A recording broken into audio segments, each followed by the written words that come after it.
नमस्कार विद्यार्थी मित्रों। इससे पहले हम हिंदी कक्षा के 10वीं के 4 लेसन पढ़ चुके हैं, 2 काव्य और 2 पाठ। तो उन दोनों का जो चारों का मैंने जो आपको होमवर्क दिया था वो आपने कर लिया होगा। होमवर्क मैंने आपको नोटबुक में लिखने के लिए कहा है, तो आप नोटबुक में ही लिखेंगे। स्वाध्याय पोथी हम नहीं ले रहे हैं अभी, इसलिए इसके विषय में कोई सवाल नहीं करेगा। हमें अभी स्वाध्याय पोथी नहीं लेनी है, हम लोग नोटबुक में लिखेंगे। तो आप एक 200 पेज की नोट ले लीजिए और उसमें जो मैंने होमवर्क दिया है वो लिखते जाइए। इसके बाद अगर मैंने आपको कोई लेसन दिया है जो निबंध के विषय में है, पत्र या कहानी, तो उसके लिए हमें एक और नोटबुक बनानी है और वो आप 100 पेज की नोटबुक लेंगे। और आज जो हम लेसन पढ़ रहे हैं वो हिंदी का व्याकरण है। उसकी शुरुआत हम स्वर और व्यंजन से कर रहे हैं, यानी कि हिंदी की वर्णमाला।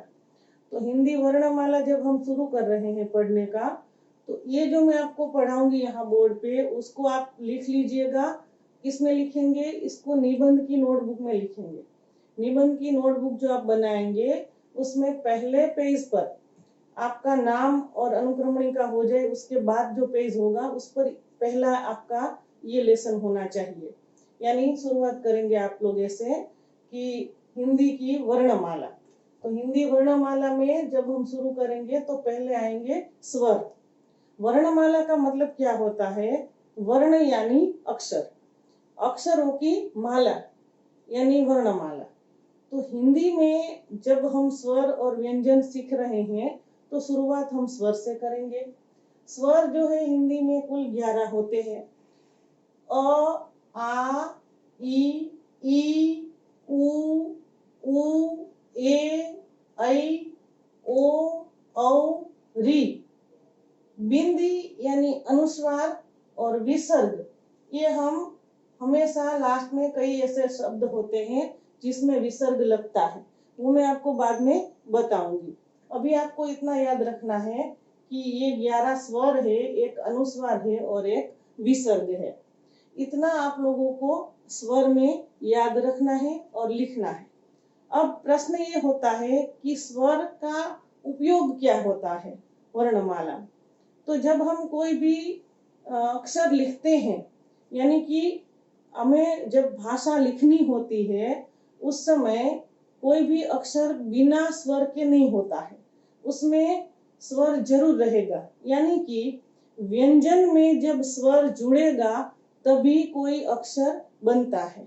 मतलब ये है कि जैसे हम क बोलते हैं तो क के पीछे अ सुनाई देता है, और जो अ सुनाई देता है वो स्वर है, यानी क प्लस अ इक्वल क। तो क को जब हम अक्षर के रूप में लिखेंगे तब उसमें स्वर जरूर रहेगा। ऐसे पूरे 12 के 12 स्वर जो है वो सभी एक एक अक्षर में जुड़े हुए होते हैं, तभी अक्षर बनता है। तो ये स्वर की जानकारी है। बिंदी आपको मालूम है, कोई शब्द को हमें भाग देकर के बोलना होता है तो उसके ऊपर बिंदी लगती है, वो है अनुस्वार, उसे हिंदी में अनुस्वार कहते हैं। बिंदी का प्रयोग कहाँ कहाँ पर होता है वो मैं आपको व्यंजन जब पढ़ा रही हूँ तब बताऊंगी। तो इतना आपको पहले लिखना है, वर्णमाला, स्वर और 11 स्वर, अनुस्वार और विसर्ग। तो स्वर के बाद अब पढ़ेंगे व्यंजन। व्यंजन जो है वो क ख ग घ अंक। आप लोगों को लगेगा कि ये तो क ख ग घ पढ़ा रहे हैं, लेकिन इसको भाषा क्या एक विज्ञान होता है, और भाषा के विज्ञान में इसके लिए शब्द है व्यंजन। हम लोग क ख ग घ क को ऐसा बोलते हैं, लेकिन असल में उसको व्यंजन कहा जाता है। व्यंजन में जब स्वर जुड़ेगा तभी अक्षर बनेगा। तो ये क से लेकर न तक मैंने यहाँ पर व्यंजन लिखे हैं। ये व्यंजन आपको इसी ऑर्डर में, जैसे मैंने एक लाइन में 5 अक्षर लिखे हैं, ये पहली लाइन है उसमें 5 व्यंजन है, दूसरी में 5 है, ऐसे सभी में 5-5 व्यंजन है। तो आपको इसी ऑर्डर में लिखना है, एक साथ में सब नहीं लिख देना है। क्यों ऐसा क्यों होता है? क्योंकि ये व्यंजन जो है उसका एक भाषा का एक विज्ञान है और उसी हिसाब से हम इसको पढ़ना चाहेंगे। जैसे कि क ख ग घ अंक, अब ये अक्षर जो है अंक, आपको लगेगा कि ये तो कहीं आता नहीं है वर्णमाला में, लेकिन इस अक्षर का महत्व क्या है? इसका मतलब है बिंदी। जब कोई अक्षर को हम भार देकर लिखते हैं तो उसको उस शब्द में ये जो है अंक य, हण, न और म, ये पांचों के पांचों जो व्यंजन है वो बिंदी के व्यंजन है। मतलब कि अगर हमें कोई शब्द भार देकर बोलना है या लिखना है तो उसमें से कोई ये पांच में से एक जरूर रहेगा। जैसे हम खंड बोलते हैं तो खंड बोलेंगे, उसमें बीच में हण सुनाई देता है। सीधी सी बात है। एक शब्द है कि आनंद, जब आनंद शब्द बोलेंगे तो उसमें जो भार देने वाला शब्द अक्षर है बिंदी वाला वो न है, यानी कि आधा न। या तो आप आधा न करेंगे या फिर उसके ऊपर न के ऊपर बिंदी करेंगे। तो ये पांच अक्षर जो है ये बहुत ही महत्वपूर्ण है, इसलिए इसको हर बार जब भी हम व्यंजन पढ़ेंगे तो इसको लेना जरूरी है। इसलिए आपको क से लेकर ये पांच वर्ग है, क वर्ग, च वर्ग, ट वर्ग, त वर्ग और प वर्ग, ये सारे जो है बाकी के वो भी व्यंजन ही है, लेकिन ये मेन पांच वर्ग है। और ये जो होते हैं ये सस्वर होते हैं, साथ में कुछ और हम लोग जब बोलते हैं अक्षर और व्यंजन या स्वर जो भी बोलेंगे, जब भी बोलते हैं तब एक बात का हमें ख्याल रखना होगा कि जब हमारे मुंह से कोई अक्षर निकलता है, यानी कि हम बोलते हैं, तो हम सांस लेते लेते नहीं बोलते हैं, बल्कि जब हम सांस छोड़ते हैं तभी हमारे मुंह से अक्षर निकलता है।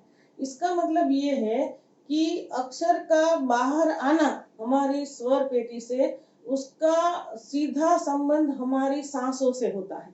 यानी जब हम उच्छ्वास बाहर निकलते हैं तभी अक्षर हमारे मुंह से बाहर निकलता है। इसलिए ये जब भी कोई अक्षर आप बोलोगे तो इसके हिसाब से इसका वर्ग बना दिया है।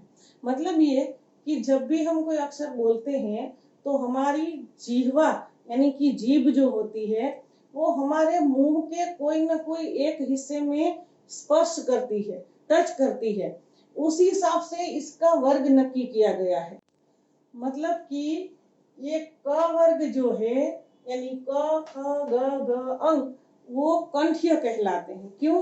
क्योंकि ये पांचों अक्षर जब हम बोलते हैं तब हमारी जीभ जो है वो हमारे कंठ से स्पर्श करती है, इसलिए इसको कंठीय कहा गया है। दूसरा जो है च छ ज ज य, तो ये जब अक्षर हम बोलेंगे तो हमारी जिह्वा यानी जीभ जो है वो हमारे तालू से स्पर्श करती है, यानी हमारे मुंह का जो ऊपर का हिस्सा होता है तालू जिसको कहते हैं उसको स्पर्श करेंगे, इसलिए ये जो है च वर्ग उसको तालव्य कहते हैं। फिर ट ठ ड ढ हण, ये जो पांच अक्षर है व्यंजन है उसको बोलते समय हमारी जीभ जो है वो मूर्धा, मूर्धा यानी कि हमारे दांत का जो पीछे का हिस्सा होता है उसको मूर्धा कहा जाता है, उसको टच करेगी, उसको स्पर्श करेगी, इसलिए ट वर्ग को मूर्धन्य कहा जाता है।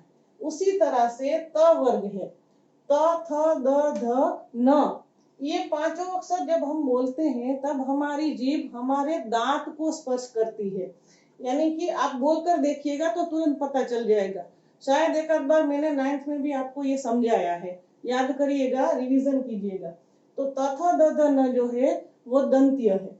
इसके बाद प वर्ग जो है वो प फ ब भ म, इसको बोलते समय हमारे दोनों होठ जो है वो आपस में स्पर्श करते हैं, इसलिए इसको ओष्ठ्य कहा जाता है। ये पांचों अक्षर जो है वो ओष्ठ्य है, प फ ब भ म। तो इस हिसाब से इस पांचों वर्ग को नाम दे दिया गया है, कंठ्य, तालव्य, मूर्धन्य, दंत्य और ओष्ठ्य। तो ये पांच वर्ग है, इसको हम याद रखेंगे। तो ये हमारा हो गया व्यंजन। अब मैंने जैसे आपको बताया कि व्यंजन में जब स्वर जुड़ेगा तभी अक्षर बनेगा, यानी क प्लस अ इक्वल क प्लस आ इक्वल का, क प्लस ई इक्वल की। इस हिसाब से पूरी आप जो 12 अक्षरी पढ़ते हो, जिसको हम लोग गुजराती में भी पढ़ते हैं, हमें शुरू से मालूम है, हम पढ़ चुके हैं ये सब, लेकिन फिर भी क्योंकि लिखने में हमें बड़ी तकलीफ हो जाती है, खास करके हिंदी। तो आप लोग जो है इन अक्षरों को ठीक से पढ़िए, ध्यान से उसको लिखिए और फिर एक दो बार चेक कर लीजिए कि मुझे खुद ही बिना देखे ये सारे अक्षर लिखना आते हैं कि नहीं। क्योंकि इसका कारण क्या है कि हमें जब प्रश्न का जवाब लिखना होता है, कोई पेपर में जब आपको लिखना होता है, बोलना हमें आ जाता है, लेकिन लिखने के समय हमें बड़ी तकलीफ हो जाती है। क्यों हो जाती है? क्योंकि हम अक्षर जो है उसको ठीक से पहचान नहीं पाते हैं।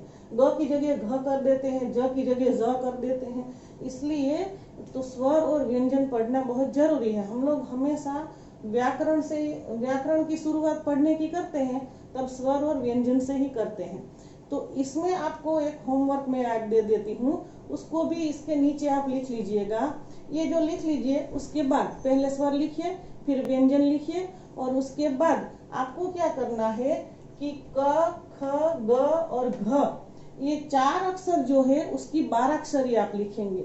मतलब कि क, का, की, कु, के, कई, को, कौ, कम, ऐसे। तो ये जो समझ में आ गई बात आपको, ये 4 ही अक्षर की लिखनी है, ज्यादा नहीं। क, ख, ग और घ, ये 4 अक्षर की 12 अक्षरी आपको लिखनी है। ये आपका होमवर्क है। तो शुरू इस तरह से लिखिएगा और इसको निबंध की नोटबुक में ही लिखिएगा। इस बात को याद रखिए।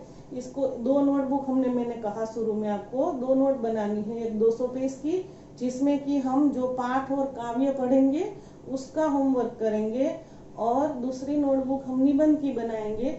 और निबंध की नोटबुक में ये जो पहला हमने आपको दिया है स्वर और व्यंजन और 4 अक्षर की 12 अक्षरी, इसके बाद में आपको कोई निबंध और पत्र लिखने के लिए कहूँ, वो उसमें लिखते जाइएगा। नमस्कार।